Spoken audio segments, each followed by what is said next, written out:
mean, you're looking at right here. She grabs the ball, lay in. She hits her layups, by the way. She does. She hits her layups. Cutting to the basket. Up. I toss the ball back behind me by Vandersloot. Finger roll in. She's dominant. Look at her cutting to the basket. Oh, my God. I mean, seriously. Here we go. Once again. Look at her toss the ball back out for a three. Hold on. Her plus minus, a brutal minus haram. That's not leadership, that's liability. And fans are noticing. On Twitter, TikTok, and every WNBA discussion thread, clips are going viral. Missed layups, bad decisions, and awkward moments where teammates visibly pull away from her. One video shows Cardoso setting up for a perfect entry pass, only to be ignored. Another shows her frustration after yet another failed possession caused by Reese. Meanwhile, Cardoso is locked in. She's not chasing the spotlight, she's earning it. Every screen she sets, every rebound she grabs, every smart decision she makes on defense is building her case. Fans are shifting sides. The applause is louder for Cardoso now, and the patience for Reese. It's running out. Your dude was right. Elevate Camila Cardoso and let everything run through her. Let her be the dominant force down close to the basket for the Chicago Sky. Turn Angel Reese into a role player, and you know what will happen? You will be an improved team, and you will win games. Then came the eye roll.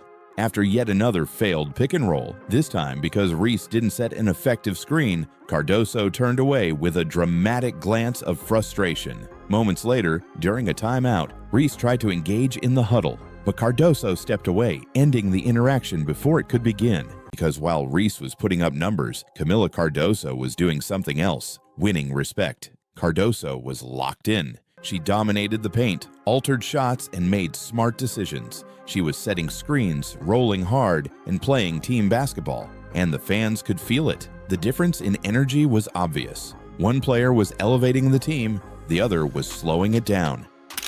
What are we doing here? We are 2 games in, and we already have 2 separate games of Angel Reese failing to control her emotions. We saw it against the Indiana Fever. Yes, she got a hard foul. But what was the difference between Angel Reese's reaction to the hard foul and Ryan Howard's reaction to the hard foul? Ryan Howard got up, took a step, talked a little bit of jargon. That was it. Angel Reese took a hard foul, got up, took multiple steps. Teammates got in there, proceeded to step forward. More teammates got in between. She proceeded to step forward. Couldn't control herself, undoes her shirt, goes to the bench, can't calm herself down, gets up, walks back to the check-in table, and then we see the race hoax heard around the world unfold. Burn! Free throws in this economy? Nah, that's gonna cost you. It all came down to a single play, the kind of play that doesn't show up in the box score, but tells you everything you need to know about what's really happening inside the Chicago Sky. Camila Cardoso had the ball near the top of the arc. Angel Reese, standing just feet away, called for it. It was a routine setup, a standard pick and roll, one they should have run without thinking. But instead of initiating the play, Cardoso paused. She looked directly at Reese and passed to someone else. In a single moment, on live TV, Cardoso looked her own teammate in the eyes and passed the ball somewhere else. That wasn't a mistake, that was a statement. For weeks, the Chicago Sky's chemistry has been falling apart. Like, Camila Cardoso is meant to be a foundational piece of Chicago Sky. Her and Angel Reese are meant to be foundational pieces, and I don't think they're going to work out. I don't think the two of them are going to work out together. I don't know how their game plays off next. But what happened during that Mercury game took it to a new level. That hesitation, that decision wasn't just about basketball, it was about trust. And in that moment, it became clear that trust was gone. Fans noticed it immediately. This wasn't some missed opportunity. It was a statement, a clear signal that Cardoso no longer believed in Angel Reese's ability to execute. In a game where every possession mattered, she made the choice to go in another direction. And that wasn't the only sign. Throughout the game, their chemistry looked completely off. Cardoso was fighting for position in the paint. She was sprinting the floor, boxing out, calling for the ball, but she was being ignored. Reese, meanwhile, looked disconnected, slow to set screens, hesitant to pass, and visibly out of sync. What should have been a dynamic front court duo looked like two players on different teams. Instead, they resented it because they said, yo, we were doing stuff long before Caitlin Clark got here, and y'all wasn't paying attention then. That wasn't opinion, that was fact. The numbers back it up. The Indiana Fever have the highest attendance in the league, both at home and on the road. Some teams even moved venues to accommodate Clark's crowds. Viewership for WNBA games with Clark? Over 1 million. Without her, under 400,000. So when Caitlin Clark suffered a quad strain and was ruled out for 2 weeks, panic spread like wildfire. That's the real danger. The hype that once protected Angel Reese is now working against her. Every mistake is amplified. Every bad game becomes a trending topic. And now, even her teammates are backing away. Camila Cardoso didn't need to speak. Her actions said everything. She's not just distancing herself from Angel Reese, she's exposing the gap between who Reese says she is and who she really is. Camila Cardoso didn't scream, she didn't rant, but by simply ignoring Angel Reese, she said everything fans needed to hear. Angel Reese was supposed to be the face of the franchise. She had the style, the swagger, the viral quotes, and the cameras following her every move. But now, fans are starting to ask a much harder question. What happens when the image no longer matches the impact? Because the version of Angel Reese on social media isn't the one showing up on the court. She comes into games with flashy outfits, catchy slogans, and a highlight reel reputation. But the numbers don't lie, and neither do the results. The Chicago Sky have lost 4 straight games, and Reese isn't just underperforming, she's being outplayed by her own teammates, especially Camila Cardoso. But was this the moment the Chicago Sky officially gave up on their so-called franchise star? Because what happened next, both on the court and in the locker room, has fans calling this the most brutal collapse of the WNBA season. Let's get it! Another day, another loss. Bang! Starting to feel bad, man. They may never win again. About to get the combo meal, you get the travel, you get the me-bound, and a turnover. All for the price of one, baby.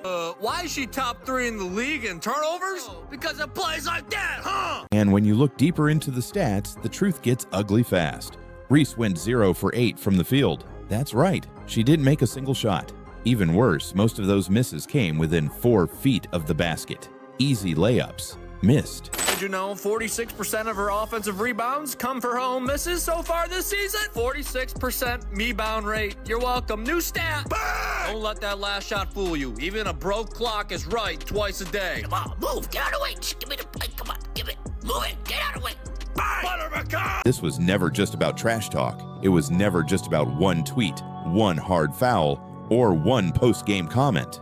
This is about how the WNBA handles power. Caitlin Clark became the biggest name in women's basketball, and instead of celebrating her, the league tried to downplay her. Instead of protecting her, they let her become a target. Now, that decision is costing them everything.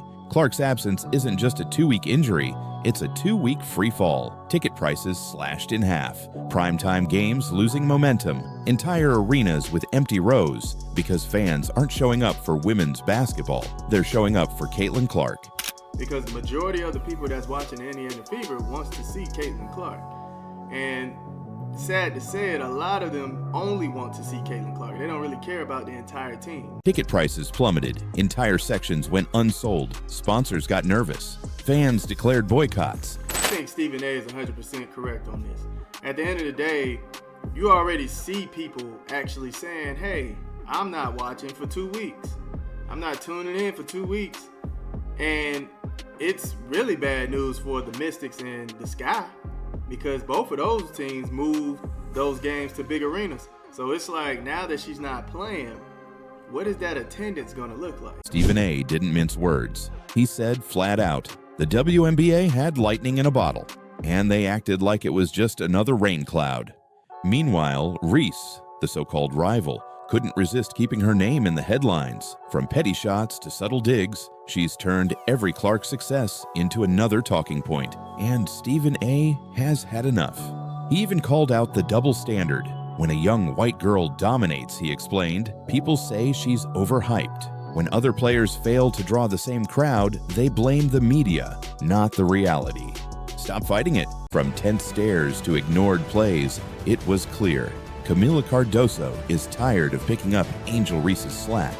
This point forward experiment, this Ariel Atkins trade, this has done nothing but backfire on you, backfire on the team, and backfire on the fans. Angel Reese last night against the New York Liberty, one of the worst games she's played as a professional, takes that out on the referees. Camila Cardoso visibly upset, and all of this falls at the feet of Tyler Marsh and those who co-sign the lack of work ethic that we see from some players over there in Chicago.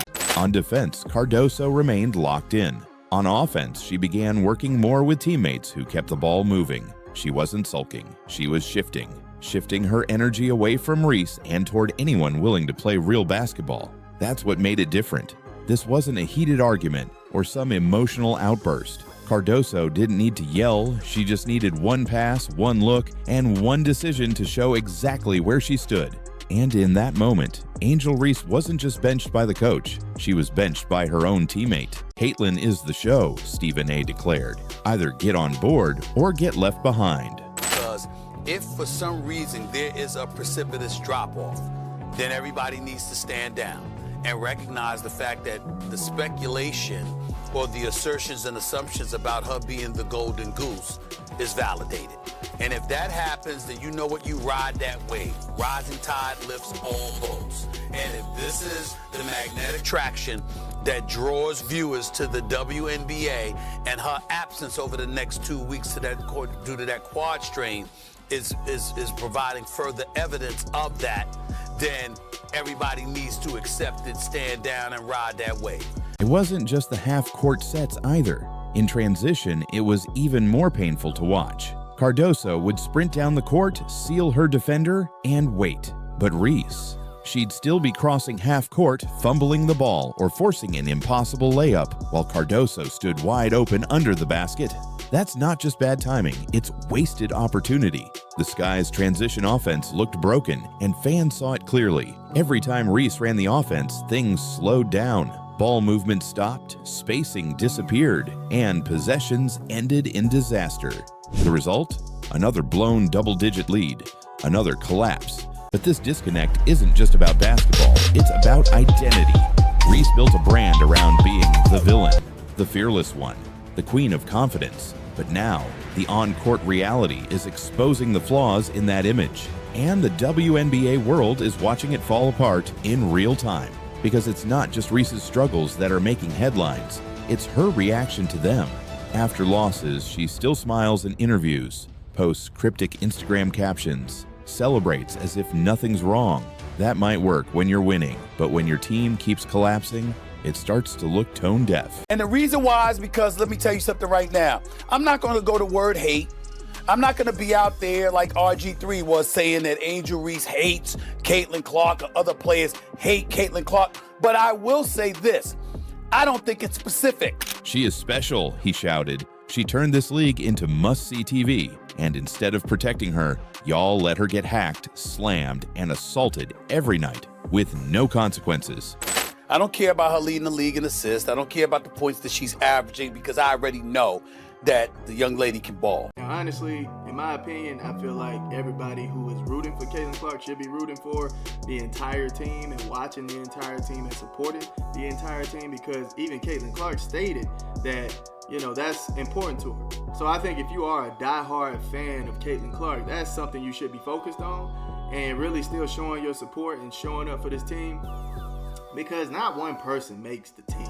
Like, let's just keep it a grand. Caitlin Clark needs a team to get to the championship. And Angel Reese, knowingly or not, just poured gasoline on that fire. See, Stephen A. wasn't just mad about the shots at Clark. He was furious that Reese and others are still acting like Clark's success came at their expense, that somehow the attention Clark gets is a personal insult.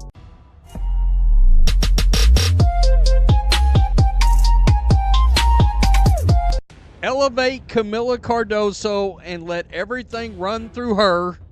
Let her be the dominant force down close to the basket for the Chicago Sky. Camila Cardoso didn't just play basketball on May 27th. She delivered a message, and it wasn't aimed at the opposing team.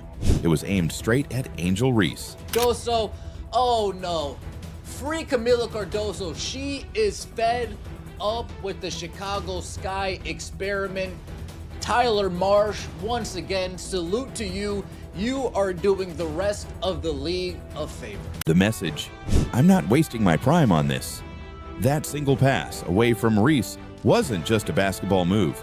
It was a rejection, a breakup in real time. And with each loss piling up, it's clear the Chicago Sky aren't just struggling, they're sinking. And Cardoso doesn't want to go down with the ship. But here's the scary part. This isn't just about one team anymore. Because while the Sky are falling apart, the entire WNBA just got hit with a gut punch. Caitlin Clark is injured, and fans are boycotting, ticket sales are plummeting, and suddenly, people are asking, is the WNBA collapsing without its biggest star? Tap the video on screen right now to see what's really happening behind the scenes. The viewership, right? The viewership is going to plummet. I already know. Because majority of the people that's watching Indiana Fever wants to see Caitlin Clark. And sad to say it, a lot of them only want to see Caitlin Clark. They don't really care about the entire team. And what did Stephen A. do? He turned the pressure dial all the way up. He didn't just go after Reese, he scorched the entire system. He slammed Commissioner Kathy Engelbert for downplaying Clark's importance. He mocked the media for pretending the WNBA's rise was some collective team effort. They're asking the question out loud now. Is Angel Reese helping this team or holding it back? Because when one player looks like she's fighting for every inch and the other looks lost in her own world, the numbers don't mean much anymore. Camila Cardoso isn't just rising, she's breaking away. And the more games they lose, the more obvious it becomes. Wings and Sky, the Wings, like I mentioned. I mean, she was dominant. Look at it, inside close to the basket. Misses one. There's Angel. Angel actually threw the ball back to Camila. And while many saw it as a game-changing moment for women's basketball, some saw something else, a threat. That's where the resentment began. And according to Stephen A. Smith, it's reached a breaking point. When it was really all said and done, we know what she brings to the table. But people wanted to hate because why? You had a bunch of players in this league that watched this young white girl come along and take the league by storm, and they resented it because they saw the marketing prowess that she had. Even her own rebounds told the story. Over 46% of Reese's offensive rebounds came off her own missed shots. Think about that. Nearly half of her hustle plays were just her rebounding her own mistakes. That's not dominance, that's cleanup. Meanwhile, Cardoso was constantly in the right spot, but she wasn't getting the ball. Why? Because the offense stalled every time Reese touched it. Instead of swinging the ball or feeding the post, Reese often held it, dribbled aimlessly, or drove into defenders. And when the defense collapsed, she'd either lose the ball or throw a wild pass too late. That's how you kill momentum. You can tell like she was playing hurt. Unacceptable.